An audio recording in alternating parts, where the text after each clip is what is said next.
വലാ തനാബസൂ ബിൽ അൽഖാബ്, ചീത്തപ്പേരുകളെ കൊണ്ട് നിങ്ങളുടെ കൂട്ടുകാരെ അഭിസംബോധനം ചെയ്യരുത്.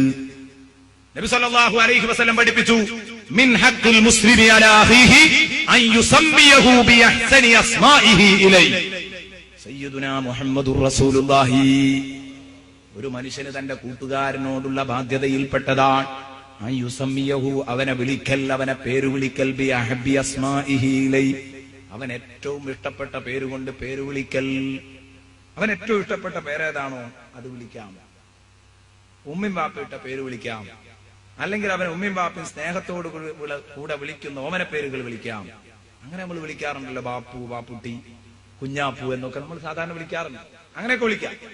അല്ലാതെ ഉമ്മയും ബാപ്പയും ഇട്ടതല്ലാത്ത ഒരു രണ്ടാം പേര് നാട്ടിൽ പലപ്പോഴും ഉണ്ടാകാറുണ്ട്. ഞാൻ പറയുന്നു, ഖുർആൻ ഈ വിമർശിച്ചത് അതിനെയാണ്. ഞാനിത് പറയുമ്പോൾ പലർക്കും വിഷമമുണ്ടാവും. കാരണം കുറെ ആളുകൾ ഇതിന്റെ ആളുകളായിരിക്കും. മര്യാദക്ക് ഒരു മനുഷ്യനെ ചെന്ന് പരിചയപ്പെടുത്താൻ ഒരു നാട്ടിൽ കഴിയാത്ത അവസ്ഥ. എങ്ങനെ അങ്ങോട്ട് പറഞ്ഞാലും ആ മനുഷ്യനെ പറഞ്ഞ് മനസ്സിലാക്കി കൊടുക്കാൻ പ്രയാസപ്പെടുന്ന ഒരവസ്ഥ. ഉദാഹരണത്തിന് മനുഷ്യന്മാരുടെ പേരാണ് പൂച്ച, കുറുക്കൻ, ഇങ്ങനെയൊക്കെ പേരിടുക. അപ്പൊ ആ നാട്ടിലാ ചെന്ന് എങ്ങനെ ചോദിച്ചാലും തിരിയൂല.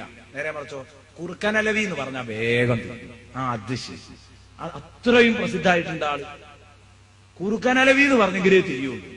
ഈ പേരിട്ടവൻ, അവന്റെ കാര്യമാണ് ഏറ്റവും വലിയ അപകടം. നമ്മുടെ നാട്ടിലൊക്കെ അങ്ങനെ കുറെ ആളുകൾ ഉണ്ടാകാറുണ്ട്. പ്രാദേശിക തലങ്ങളിൽ ഉമ്മയും ബാപ്പും ഇട്ടതല്ലാത്ത രണ്ടാം പേര് സ്ഥാപിക്കാൻ വേണ്ടി ഇങ്ങനെ അവസരം കാത്തിരിക്കുന്നവർ. എന്തെങ്കിലും ഒരു വിഷയം ഉണ്ടാവുള്ളൂ, പൂച്ചന്റെ ഒപ്പം ഓടിയാൽ മതി, എന്നാലും ഇട്ടും പൂച്ചാന്ന്. അതിനൊരു പ്രത്യേക കാരണമൊന്നും വേണ്ട. ചെറിയ എന്തെങ്കിലും ഒരു കാരണം കിട്ടിയാൽ പിന്നെ ആ പേരിൽ അയാൾ അറിയപ്പെടാനാണ് ഇവന് താല്പര്യം.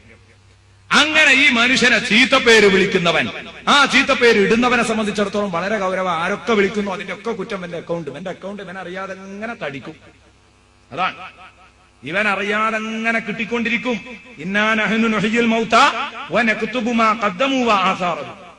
ഓരോ മനുഷ്യനും അവൻ ചെയ്തത് മാത്രമല്ല വആസാറഹു, അവന്റെ ചെയ്തി കാരണം അത് കണ്ട് പിന്നീട് ആരൊക്കെ ചെയ്യുന്നുണ്ടോ അതൊക്കെ അങ്ങോട്ട് എഴുതപ്പെടുന്നു. നന്മയാണെങ്കിലും തിന്മയാണെങ്കിലും നമ്മൾ അറിയാതെ അക്കൗണ്ട് തടിക്കുന്ന ഒരു രൂപമാണ്. പലിശ സഹിതം അങ്ങനെ വന്നുകൊണ്ടിരിക്കും.